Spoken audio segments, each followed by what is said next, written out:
बेंगलुरु में cyber criminals ने DCP M Narayana के नाम से नकली फेसबुक अकाउंट बनाकर लोगों को धोखा दे रहे हैं। नकली अकाउंट का नाम नारायणा आईपीएस है और इससे घरेलू सामान कम कीमत पर फरोख्त करने का झांसा दे रहे हैं। साइबर क्रिमिनल्स खुद को सीआरपीएफ फौज या पुलिस के ऐसे अहलकार बताते हैं जिनका तबादला हो गया है और वो जाने से पहले अपना घरेलू सामान सस्ते दामों में बेचना चाहते हैं। इसके बाद वो लोगों को सामान की मालूमात भेजते हैं। इनका मोबाइल नंबर लेकर सामान खरीदने की रकम पहले ही ले लेते हैं और रकम मिलते ही अकाउंट बंद कर देते हैं और किसी से राब्ता नहीं करते। डीसीपी एम नारायणा ने कहा कि इन्होंने कभी भी अपने नाम पर सामान फरोख्त नहीं किया और लोगों से ऐसे नकली अकाउंट से होशियार रहने की अपील की है। इस मामले में हेबागोड़ी, विजयपुरा और कोलार में मुकदमे दर्ज हैं।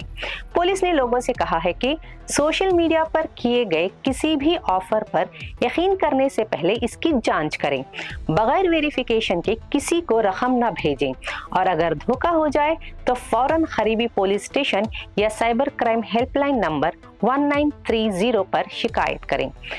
क्या आप कभी किसी ऑनलाइन फ्रॉड का शिकार हुए हैं? अपने जवाब हमें कमेंट करके जरूर बताएं। ಸ್ನೇಹಿತರೆ ನಮಸ್ಕಾರ. ನಾನು Narayan M IPS DCP electronic city Bengaluru. ನನ್ನ ಕಡೆಯಿಂದ ಒಂದು ವಿನಂತಿ ಇದೆ. ಈಗಾಗಲೇ ಹಿಂದಿನ ವಿಡಿಯೋದಲ್ಲಿ ನಾನು ಹೇಳಿದಂಗೆ ಕೆಲವು ಸೈಬರ್ ಫ್ರಾಡ್ಸ್ಟರ್ಸ್ ನನ್ನ ಹೆಸರಲ್ಲಿ ಒಂದು ಫೇಸ್ಬುಕ್ ಖಾತೆಯನ್ನು ರಚನೆ ಮಾಡಿ ನಾರಾಯಣ್ ಎಂ IPS ಅಂತ ಹೇಳಿ ಬೇರೆ ಬೇರೆ ಹೆಸರಲ್ಲಿ ಅದರಲ್ಲಿ ನಮ್ಮ ವೆಬ್ ಅಲ್ಲಿ ಸಿಗುವಂತ ಫೋಟೋಸ್ ಎಲ್ಲ ಮಾಡಿ ಕಾಂಟ್ಯಾಕ್ಟ್ಸ್ ಫೇಸ್ಬುಕ್ ಅಲ್ಲಿ ಇರುವಂತಹ ಕಾಂಟ್ಯಾಕ್ಟ್ ನಂಬರ್ಸ್ಗೆಲ್ಲ ಕಾಲ್ ಮಾಡಿ ಸಂಪರ್ಕಿಸ್ತಾ ಇದ್ದಾರೆ. ಅದರಲ್ಲಿ ಇವ್ರೇನು ಹೇಳಿದಾರೆ ಅಂದ್ರೆ, ನಾನು ನನ್ನ ಸ್ನೇಹಿತ ಒಬ್ಬರು ಸಂತೋಷ್ ಕುಮಾರ್ ಅಂತ ಅಥವಾ ಬೇರೆ ಬೇರೆ ಹೆಸರುಗಳಿಂದ CRPF ಅಲ್ಲಿ ಅಥವಾ ಮಿಲಿಟರಿದಲ್ಲಿ ಅಥವಾ ಅವರು ಪೊಲೀಸ್ ಫೋರ್ಸ್ ಅಲ್ಲಿ ಇದ್ದು ರಿಟೈರ್ಡ್ ಆಗ್ತಾ ಇದ್ದಾರೆ. ಅವರು ವರ್ಗಾವಣೆ ಆಗ್ತಾ ಇದ್ದಾರೆ. ಬಟ್ ಅವ್ರ ಹತ್ರ ತುಂಬಾ ಒಳ್ಳೆ washing machine, car, fridge, sofa ಅಥವಾ ಒಳ್ಳೆ ಗೃಹೋಪಯೋಗ ವಸ್ತುಗಳಿದೆ. ಹಾಗಾಗಿ ತುಂಬಾ ಕಡಿಮೆ ಬೆಲೆಗೆ ಮಾರಾಟ ಆಗ್ತಾ ಇದೆ. ಅವಾಗ ನೀವು ತಗೊಳ್ಳಿ, ನಿಮ್ಮ ಮೊಬೈಲ್ ಕೊಡಿ ಅಂತ ಕೇಳ್ತಾ ಇದ್ದಾರೆ. ಒಂದ್ಸತಿ ನೀವು ಮೊಬೈಲ್ ನಂಬರ್ ಕೊಟ್ಟಾದ್ಮೇಲೆ ಅವರು ನಿಮ್ಗೆ ಯಾವ ವಸ್ತುಗಳು ಬೇಕು ಹೇಳಿ ಅಂತ ಹೇಳಿ ನೀವು ಚೂಸ್ ಮಾಡಿದ್ಮೇಲೆ ಅವರು GPay ಮುಖಾಂತರ ದುಡ್ಡು ತಗೊಂಡು ಆಮೇಲೆ ಗಾಯಬ್ ಆಗ್ತಾ ಇದ್ದಾರೆ. ಇದರಿಂದ ನಾನು ಇದು ನಮ್ಮ ಗಮನಕ್ಕೆ ಬಂದ ತಕ್ಷಣ ಇದು ಉತ್ತರ ಕನ್ನಡ, ಬಿಜಾಪುರ ಅಥವಾ ಕೋಲಾರದಲ್ಲಿ, ಬೆಂಗಳೂರಲ್ಲಿ ಎಲ್ಲೆಲ್ಲಾಗಿದೆ. ಇವತ್ತು ಅದು ಟೈಮ್ಸ್ ಆಫ್ ಇಂಡಿಯಾ ಪತ್ರಿಕೆಯಲ್ಲೂ ಸಹ ಎಂಟೈರ್ ಸ್ಟೋರಿನ ಹಾಕಿದ್ದಾರೆ. ಹಾಗಾಗಿ ನಾನು ನನ್ನ ಫೇಸ್ಬುಕ್ ಅಕೌಂಟ್ ಅಲ್ಲಿ ಮತ್ತೆ ಯಾವುದು ನನ್ನ ಇನ್ಸ್ಟಾಗ್ರಾಮ್ ಅಲ್ಲಿ ಮತ್ತೆ ನಮ್ಮ ಅಫಿಷಿಯಲ್ ಸ್ಟೇಟಸ್ ಅಲ್ಲೂ ಹಾಕಿದ್ದೀನಿ, ಈ ತರ ಫ್ರಾಡ್ ಆಗಿದೆ, ಹಾಗಾಗಿ ಯಾರು ಕಿವಿ ಕೊಡಬೇಡಿ ಅಂತ ಹೇಳಿ. ಆದ್ರೂ ಸಹ ಜನ ವಿತೌಟ್ ಕಾಂಟ್ಯಾಕ್ಟಿಂಗ್ ಮೀ ಇವರು ಮೋಸ ಹೋಗ್ಬಿಟ್ಟು ದುಡ್ಡು ಹಾಕಿ ಕಳ್ಕೊಂತಾ ಇದ್ದಾರೆ.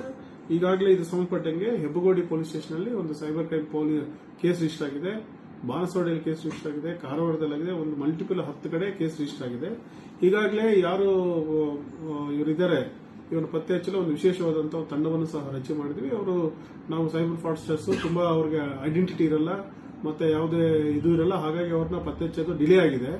ಈ ಗ್ಯಾಪ್ ಅಲ್ಲಿ ಸಹ ಪದೇ ಇವತ್ತು ನಮ್ದು ಬರ್ತ್ಡೇ ಅಂತ ಹೇಳಿ ಬರ್ತ್ಡೇ ಗಿಫ್ಟ್ ಕಳ್ಸೋಣ ಅಂತೇಳಿ ಆತರ ಒಂದು ಮೆಸೇಜ್ ಎಲ್ಲ ಬಂದಿದೆ. ಹೀಗಾಗಿ ಯಾವುದೇ ನನ್ನ ಸ್ನೇಹಿತರಾಗ್ಲಿ ಫ್ರೆಂಡ್ಸ್ ಆಗ್ಲಿ ತುಂಬಾ ಎಚ್ಚರದಿಂದಿರಬೇಕು. ನಾನು ಯಾರಿಗೂ ಕಾಲ್ ಮಾಡಲ್ಲ, ಇಂಥದನ್ನ ಯಾವತ್ತೂ ರೆಫರ್ ಮಾಡಲ್ಲ, ಯಾವ ಪೊಲೀಸ್ ಆಫೀಸರ್ ಈ ತರ ಹೇಳಲ್ಲ. ಆ ತರ ಹೇಳಿದ್ರೆ 1 to 1 ಇಮಿಡಿಯೇಟ್ಲಿ ನಾನು ಕಾಲ್ ಬರಬೇಕು. ಈ ತರ ಯಾರಾದ್ರೂ ಮೆಸೇಜ್ ಮಾಡಿದ ತಕ್ಷಣ ಇಮಿಡಿಯೇಟ್ಲಿ ನಂಬರ್ನ ಬ್ಲಾಕ್ ಮಾಡಿ 1930 ಸೈಬರ್ ಸೆಲ್ಗೆ ಇಮಿಡಿಯೇಟ್ಲಿ ನೀವು ಅದನ್ನ ಇನ್ಫಾರ್ಮ್ ಮಾಡಬೇಕು. ಮತ್ತೆ ಈಗಾಗಲೇ ಈ ತರ ಏನಾದ್ರು ನಿಮ್ಗೆ ಮೋಸ ಆಗಿದ್ರೆ ನೀವು ಇಮಿಡಿಯೇಟ್ಲಿ ಪೊಲೀಸ್ ಸ್ಟೇಷನ್ಗೆ ಹೋಗಿ 1930 ಕಂಪ್ಲೇಂಟ್ ನ ಸೈಬರ್ ಕಂಪ್ಲೇಂಟ್ ನ ರೈಸ್ ಮಾಡಬೇಕಂತ ಹೇಳಿ ನಿಮ್ಗೆಲ್ಲರಿಗೂ ಸಹ ನಾನು ವಿಜ್ಞಾಪನೆ ಮಾಡ್ತೇನೆ. Be aware of cyber fraudsters. Please keep away from all the cyber fraudsters. Some people have deliberately created one fake Facebook ID in the name of Narayan M IPS, and they are appealing people that one of their colleagues got transferred from the CRPF or army and police, and there is some household items are there. They want to sell it very cheaply, and when you exchange the numbers, they are asking to choose the items and put the money.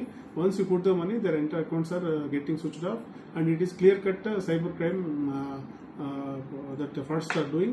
Already one case was registered in Hebagodi and another case in multiple places in the Bangalore city and also Bijapur, Kolar and other places.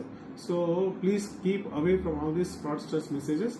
I never tell to take these items to anybody, to my friends.